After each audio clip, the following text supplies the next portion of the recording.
Hi, and welcome to another episode of By Hook or by Crook. This is Christine, or you can call me CS Lives. Today's topic is going to be happiness or joy. Um, I'm not sure which one you want to go with, so and I did not prepare. I'm going to look this up right now. I'm going to look for the dictionary definition of joy as well as for happiness. And let us see what they say, because I have my theories on them. So, the definition of joy is a feeling of great pleasure and happiness. Find that funny? The definition of joy is feeling happiness, essentially. Okay, well, then let's look up the definition of happiness and see what that says. Happiness definition. I swear if they say joy. The state of being happy. All right, the dictionary is not very helpful at all. Perhaps I could look up the definition of happy? Maybe the dictionary doesn't know. All right, the definition of happy is feeling or showing pleasure or contentment.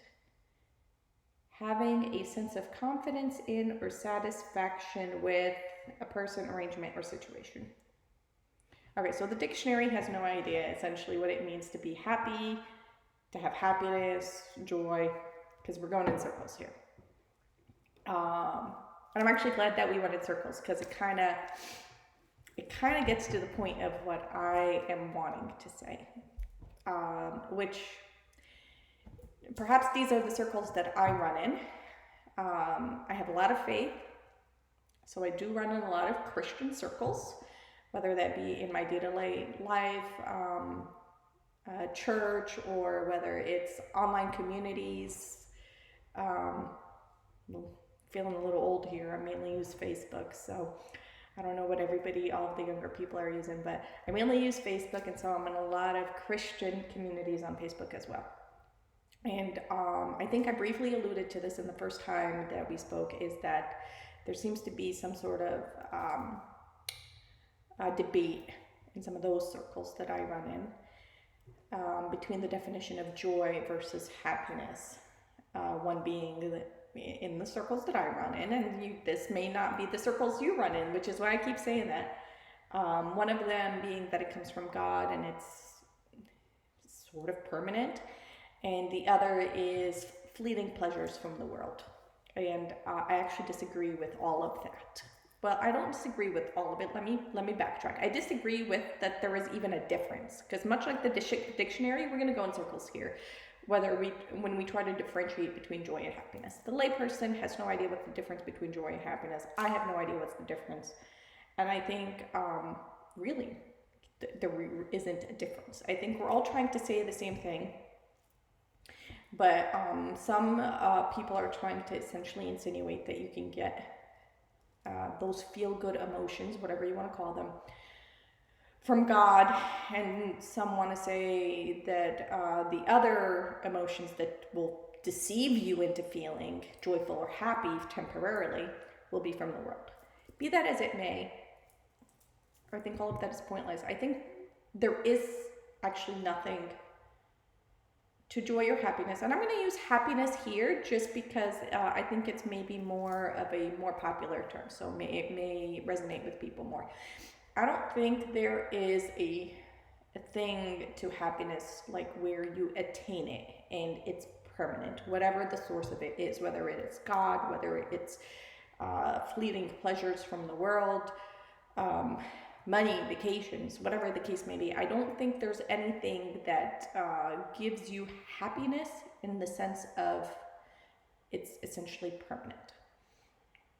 I think, the reason I'm deciding to talk about this today is because a couple of nights ago, on a whim, I wanted to just go out for a drink. And so I was going through my mental list of who I can reach out to from my friends that is likely to say yes. I'm thinking, this person's probably going to be tired. They've had a long week. This person's a flake. Who am I most likely to get a yes from? And so I have one reliable friend, and I was like, And it's a male. I would have preferred to go out with a female, and that's why he wasn't one of the top choices in my mind. He was a male, and so I was like, okay, he's reliable though. I want to go out for a drink. He's most likely to say yes. And so I haven't seen this guy in months, and we've been friends for 5 years. And that's kind of our pattern. Like, we won't see each other for months at a time. We may not even text each other for months at a time. And then one of us will be like, hey, you want to hang out? And the other's like, okay, cool. And then we hang out and everything's good. We don't miss a beat. And so we haven't seen each other in months. We haven't talked in a while. And I'm just like, hey, you want to get a drink tonight? He's like, okay. I was like, all right. So this is the time and place that works for me. Does that work for you? Worked for him. And so we met. And ironically, when we met, he tells me that when I texted him asking if he wanted to meet for a drink, he had just gotten into an argument with his girlfriend, who he was supposed to be going out with that night, but since they got into an argument, she canceled the plans on him, and he literally was driving home thinking, okay, now I have no plans, and he gets the text from me, and so great timing. Now, this particular friend has a tendency to melancholy. It's the nicest way I can say it. And so I am a sponge to the people I am around. I have to create a bubble of happiness for myself in order to maintain my own mood to where I want it to be. I want to be happy, so I have to create a bubble of happiness. I purposely create a bubble of happiness. And so this is one of the reasons why I don't hang out with this friend very often. He has a tendency towards melancholy. So I knew this going in. And so we are out. He's talking in his monotone voice. Dude doesn't crack a smile. And I just want to laugh. I love laughing. I love being happy. And I was like, I gotta get him to change. And I actually think that's part of why we're friends. Like, I do enjoy talking to him. I enjoy our conversations. I can only handle so much of it, though, without losing myself. But I think he gravitates towards me because I'm fun. Like, I don't know if y'all think I'm fun. I think I'm fun, and I hang out with people who think I'm fun. So he thinks I'm fun. He thinks I'm positive, I'm happy, I'm upbeat. I enjoy laughing. If I can find a reason to laugh, I'm good. Like, life's good. And so I'm like, okay, well, like, you're not going to pull me into your melancholy. We're out here, we're having a drink. It's a good night. You're going to have to be happier in order for us to, like, hang out. Like, I'm not going to be more depressed. You need to be happier so that we're on levels where we can get along for a few hours today. And so we actually get onto the topic of happiness. Because he knows this about himself. He knows he gravitates towards melancholy. We've talked about it.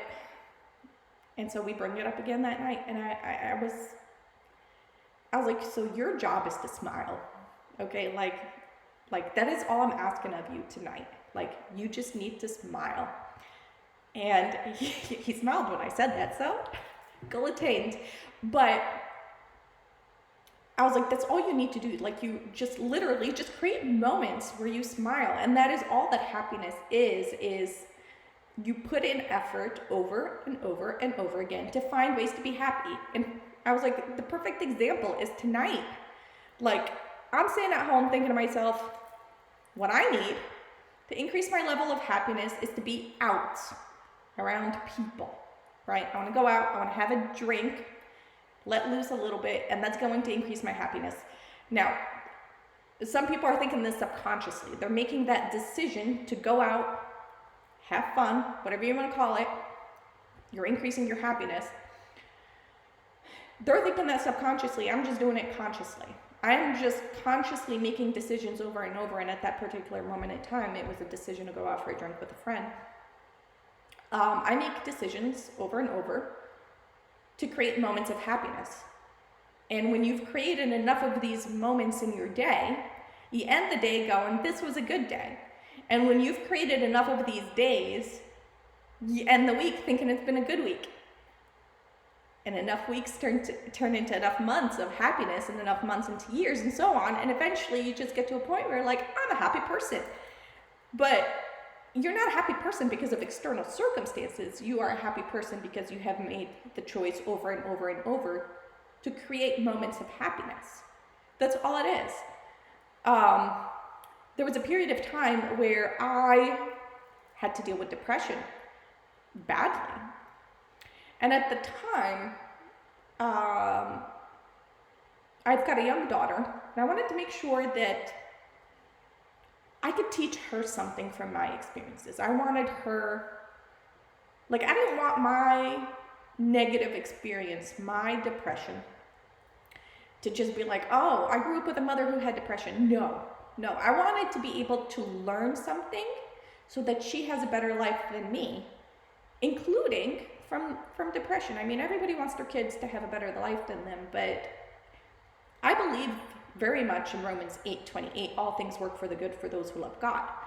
So including my depression. My depression will work for the good. You know why? Because I insist on it. I'm going to find a way to make it work out for the good.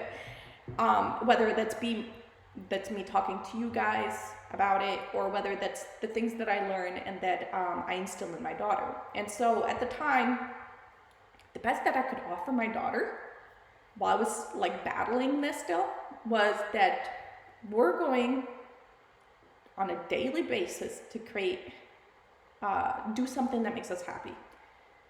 And I had certain rules in place. I can't remember all of the rules, but I do remember that it couldn't be the same thing that we did for like the last 3 days, because at that point it becomes a habit, and habits are great. It's good to have joyful habits. But as something becomes a habit, it's not as rewarding as when it's new and exciting. So we had to switch it up because I needed to keep feeding into that happiness on a consistent basis in a highly rewarding way. And so it couldn't be things that were repeated. It had to be free, because I didn't want to teach her that happiness is contingent on money, because it is not. You can create moments of happiness without spending a single penny. And so it would be something like, we're going to just put on music and just dance like no one's watching, because, well, no one is watching. But that's what we're going to do. And I'm going to let loose with my young daughter, and we're going to bounce around, and we're going to go crazy and just have fun. And we did. Or it could be something as simple as, I really enjoy coffee. I don't know if you could see my shirt. Sunshine and coffee, two of my favorite things. It could be that I simply sit on my patio and have a cup of coffee. So that is another way that I just have a simple, free way to just add happiness to my life. Now, this was years ago where I was doing this one thing of happiness a day. That's when I was struggling with depression, when I was having to take meds for it, which is fine if you are there. But I want more than that, right? I want more. I want everything. I fucking want everything. And I can have everything because I've made up my mind. I will, by hook or by crook, right? So now I don't just want one happy moment. I want lots of them. I don't have a quota. I don't have a goal. I don't have like, oh, I want 5 happy moments. I want as many happy moments as I can fit into a day and still get other stuff done. You know, still wash the dishes, still do laundry. And that's all that happiness is. I don't know if you can see my dog walking around in the background. He's like, what are you doing in there? Come hang out with me. But I'll hang out with him in a little bit. But that's what happiness is. It's not anything given to you. It's you demand it, and you create it, and you find a way to make it happen. And you literally, if you have to create a list of the different things that make you happy and see how many of them you can fit into a day, then you do that. Like for me, I am very sensitive to my environment. I think I told you, I'm like a sponge to my environment. And so, even at work, I'm like, this place looks depressing. Like, can I paint the walls? All right, fine, you can paint the walls. Here are your 2 colors, beige or blue. Oh yeah, beige is exciting. And don't judge my beige walls in here. I'm like almost never in here, and so I haven't bothered with this room. But yeah, at work they were like, yeah, okay, fine, you can paint them beige or blue. Okay, well, I'm gonna go with fucking blue because blue is happier than beige. And I'm going to bring my essential oils that smell nice, and I am going to bring my crystals because I'm into crystals too. And I'm going to do everything to make this place just feel better, because if I have to be in here for 8 hours a day doing work, I want it to be a happy place. And you know, the funny thing is, so I have people who come into my office, come on in and out all the time, and I've had repeated comments of like, I don't know what it is, I just come in here and I just feel better. I'm like, I purposely manipulated the environment so that I feel better, and whoever comes in here, it just happens to be me most of the time, feels better. You know, I've got my music playing, my relaxing music. I've got my music playing. It smells nice because I've got my essential oils. It's pretty to look at. I've got my decorations. I've got my crystals. The whole environment in here is designed so that I or any human who enters feels better. I am intentional about everything that I do so that I feel better. And that is a choice that I make. And so when there are people who don't feel good, it can be hard to get to that place where you are doing all of these things to make yourself feel better. It can be hard. So maybe you start with one thing, like I did. You know, I started with one thing. And after I was able to do one thing consistently and I got myself feeling better enough, again, I had to take medication at some point, and if that's what you need to do, then do it. But once you are able to get yourself up slowly, you could create an entire day of happy moments. Now, of course, stressors are going to come up. Situations are going to arise that are out of your control, that are going to fuck with your mood. You can't control those. So you're not going to be able to create 100% happy environment on earth. I do believe that exists. But that exists in the afterlife. Like I said, I am a Christian. So I do believe in an afterlife that is peaceful and joyful all of the time for people who choose Christ. But if you don't believe in that, that's fine. You don't, whatever. The point is, though, that while we're here on earth, stressful situations are going to arise. Reality is going to exist. And you're not going to be able to have these joyful or happy moments literally all day, but it can be a significant part of the day. You literally just choose it. So maybe you start off by not defining yourself as unhappy, for starters. Like, I'm going to talk about my friend who's melancholy, and I'm not going to say names because I don't want him to watch this and go, oh, I'm the melancholy friend, I truly am melancholy. I am referencing him for educational purposes, but I don't want him to even define himself as a melancholy person, because that's the first step to overcoming it, is to stop defining yourself in that way. I am whoever I decide I am. And that's actually like what I told him. I mean, dude goes in with, he's gonna know exactly who he is if he listens to this. I love you. I say this so that people could learn. But I love you, and I'll always be your friend, I'll always be here for you. But, so dude, like, okay, we're going out for drinks. I'm looking nice, right? I want to meet people. I am single, so heck, why not even meet men? But either way, meet men, don't meet men, just meet new friends, whatever the case may be. Unfortunately, humans are visual, and so if I look nice, it helps. Yeah, just me being realistic here. So, you know, I've got my makeup on, my hair's done, I've got a pretty dress and some heels. Casual, but I still look nice. Dude comes out. He's wearing a cap, so it's like casting a shadow on his face. And he's grown this like really long beard. And the combination, each of these separately might not have been anything, but you combine the cap with the shadow it casts and the beard. If this dude was not my friend, I would have been too scared to talk to him, because I would have been like, he's a motherfucking fucking killer. Like, he's a serial killer. Like, I'm talking to him, I'm halfway getting scared. I've known this guy for years. I was like, I don't know, the switch has flipped in his mind or anything, because he looks the part, though. He just looks the part. If I'm just a human judging off of looks, which most people do, he looks scary, uninviting, not out to meet people. And so, so while we were out, I'm trying to get him to smile. And so we're sitting at a bar. He's sitting to my right, and to his right is a young female who looks like she's there on her own. So I get her attention, and I was like, hey, my name's Christine. This is my friend. Introduce him. What's your name? I'm trying to get him to smile. Can you help me out here? And so we get a conversation going.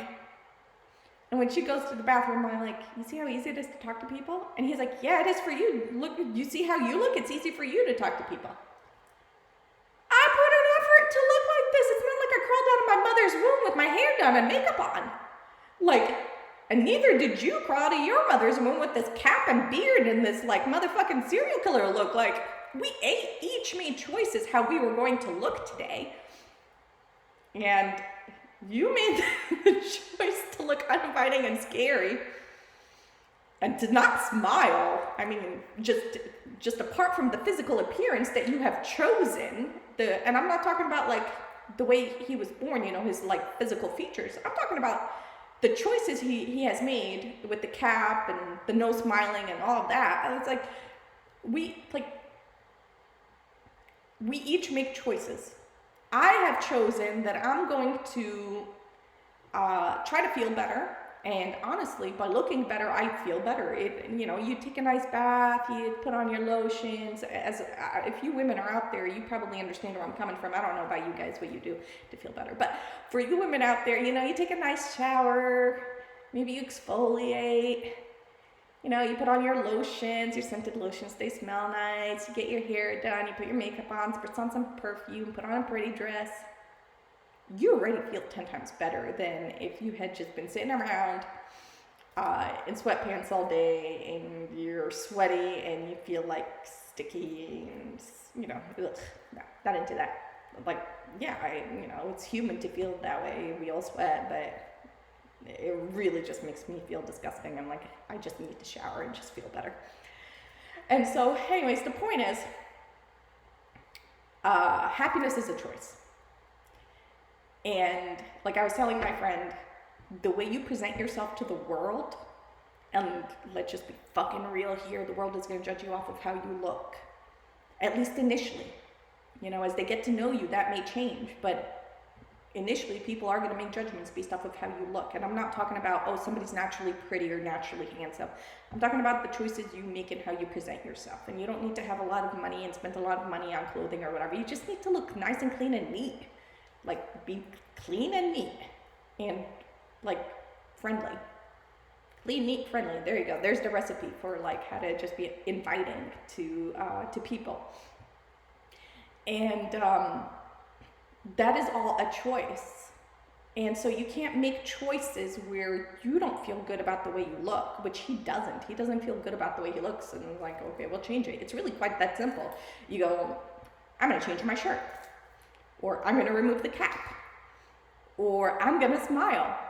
Even if you have to fake it until you make it. Like literally, smiling is one of those things that's been scientifically proven that just the very act of smiling changes how you feel. So why don't we do that? Why don't we just literally make choices that make us happier? As much as we can.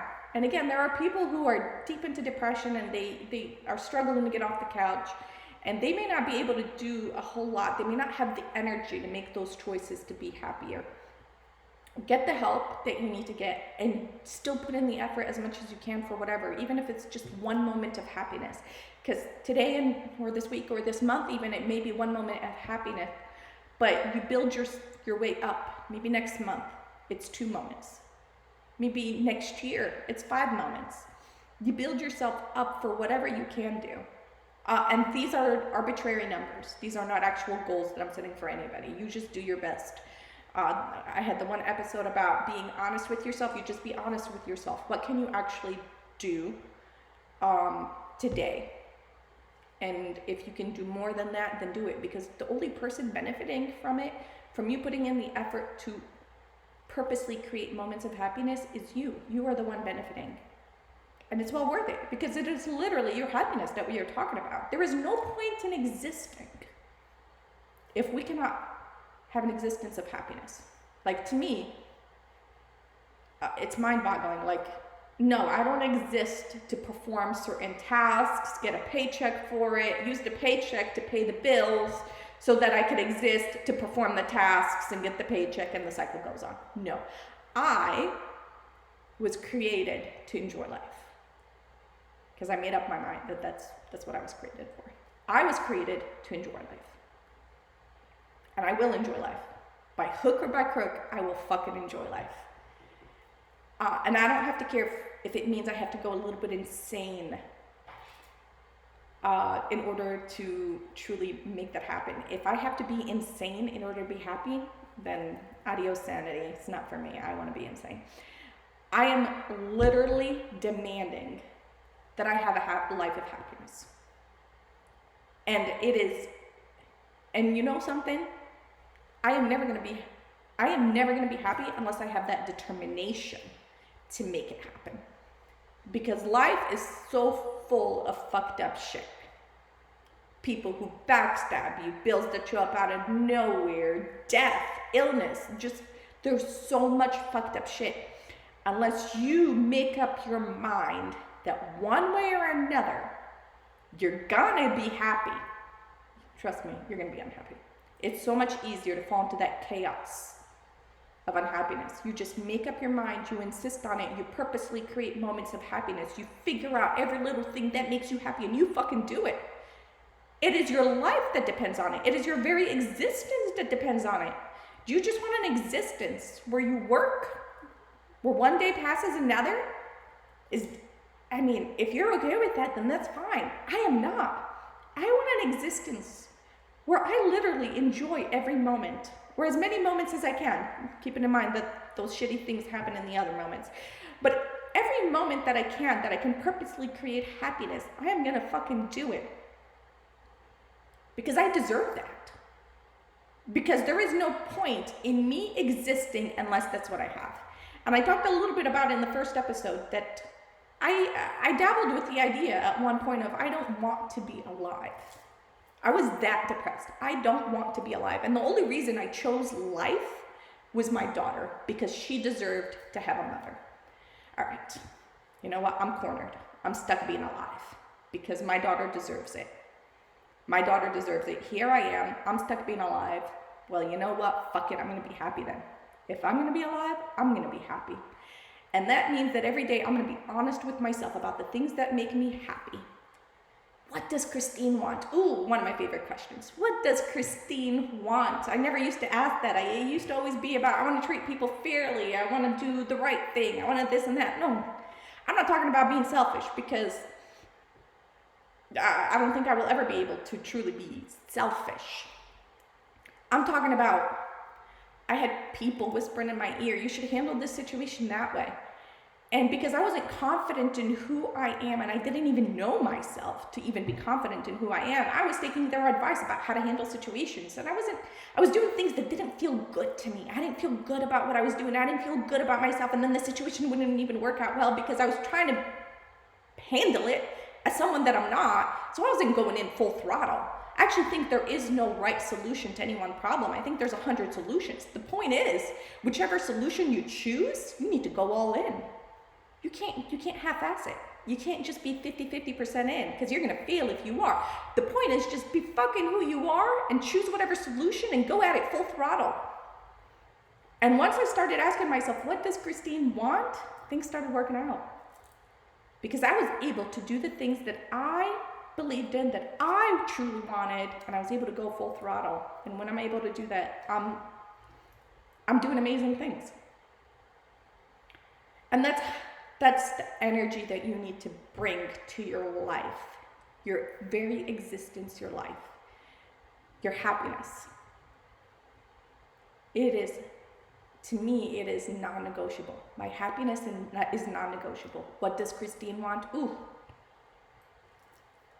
Oh, I'm going to give it to you, baby. Whatever Christine wants, you're getting. You're getting. Because you deserve to have everything that you want. And I'm not talking about material things, although sure, there might be some material things in there, but I'm talking about deep down inside. What does Christine want? I'm gonna make it happen. By hook or by crook, I'm gonna make it happen. Because I insist on being alive, and the only way I will be alive is to be happy. All right, well, on that note, I think I'm gonna end this. Thank you all for listening. If there's anything you wanna hear, please let me know. All right, I'll see you next time.